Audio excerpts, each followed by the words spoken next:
একবার ভাবুন তো, এমন এক মিষ্টি যা খেতে হয় কলা পাতায়, আর তার স্বাদ নিতে ৭ সমুদ্র ১৩ নদী পার হয়ে ছুটে আসেন ভিনদেশি রাষ্ট্রদূতরা।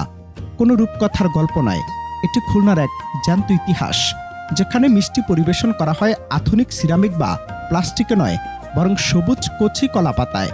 ১৩৯ বছর ধরে ভৈরব নদের তীরে ইতিহাসের সাক্ষী হয়ে দাঁড়িয়ে আছে ইন্দ্রমোহন সুইটস।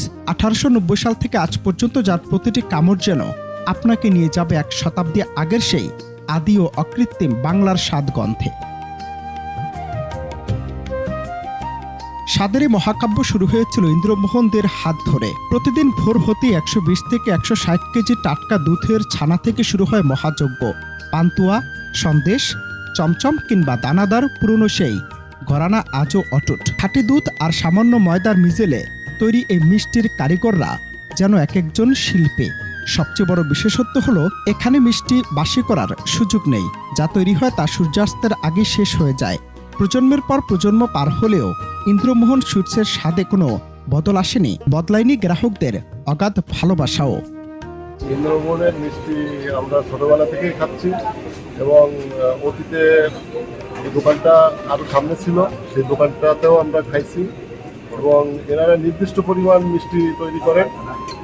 এনাদের দেশি গাভীর দুধ সংগ্রহ করে যতটুকু ছানা ওনারা সংগ্রহ করেন ঠিক ততটুকু ছানা দিয়েই ওনারা মিষ্টি বানান এবং বাড়তি কোনো মিষ্টি ওনারা বানান না এবং প্রত্যেক দিনের মিষ্টি প্রত্যেক দিন গরম অবস্থায় বিক্রি হয়ে যায় এবং এটার স্বাদ অতুলনীয়।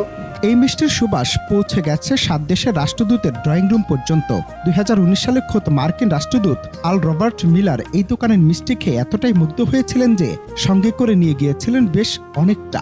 শুধু মিলার নন, ৭টি ভিন্ন দেশের কূটনীতিকরা খুলনার এই ছোট দোকানে এসে খুঁজে পেয়েছেন বাঙালিয়ানার শ্রেষ্ঠ স্বাদ। ঠিকানা বদলেছে, ভৈরব নদে অনেক জল গড়িয়েছে, কিন্তু ইন্দ্রমোহন সুইটস আজও তার রাজকীয় আভিজাত্য ধরে রেখে এক অনন্য নজির সৃষ্টি করেছে। আমাদের যে খুলনার ঐতিহ্য, সবার কাছে বড় যোগ্যতা, সবাই ভালো মিষ্টি খেতে, ভালো মিষ্টি আমাদের কাছে আসে। মানে পূর্বপুরুষরাও আমাদের করে গেছে, আমরাও করতেছি, ভালো মানুষ জিনিসটা মানুষকে দেওয়ার চেষ্টা করতেছি, মানুষও ভালো জিনিস নেওয়ার চেষ্টা করতেছে। ভালো জিনিস পাইলে তো আমার কাছে আসবে। আমাদের দোকানে আপনার ৭ দেশের রাষ্ট্রদূত আসছে, তারপরে আমাদের দোকানে আমার তাদের কাছে শুনছি যে প্রেসিডেন্ট জিয়া রহমান মিষ্টি খাইছে, তারপরে যে সুভাষচন্দ্র বসু মিষ্টি খাইছে। ইন্দ্রমোহন সুইটস কেবল একটি মিষ্টির দোকান নয়, এটি একটি জীবন্ত জাদুঘর।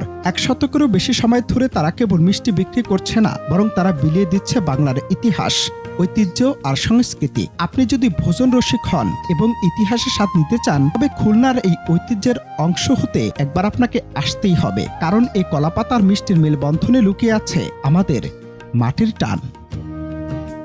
অনন্ত হাসান মাসুদ, বাংলা টিভি।